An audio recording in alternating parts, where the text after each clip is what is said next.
সবাইকে জানাই অন্তরের স্থল থেকে ঈদ মোবারক। আসসালামু আলাইকুম আপুরা, আশা করি সবাই ভালো আছে। আলহামদুলিল্লাহ আমিও ভালো আছি। এবারের ঈদটা আমার কাছে একেবারে অন্যরকম। এবারের ঈদটা আমি জীবনে প্রথম তোমাদের ভাইয়াকে ছাড়া করছি, আর তেমন ভালোও লাগছে না। সারাদিন একা একা, কিছুক্ষণ পর পর তোমাদের ভাইয়া আমাকে ফোন করে, কথা বলে, তারপরেও যেমন কি যেন নেই, কিছু কিছু অপূর্ণতা থেকেই যায়।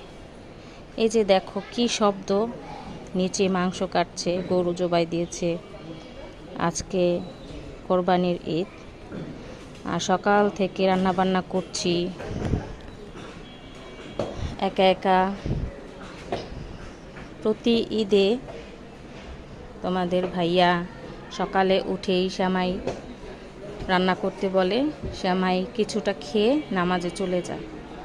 কিন্তু এবার কারো জন্য কোনো তাড়াহুড়া নেই,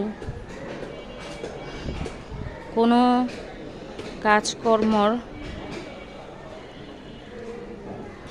জন্য মাথা ঘামানো নেই। আমার ইচ্ছে মতো আমি করছি, আমার ইচ্ছে মতো ঘুচাচ্ছি, কোনো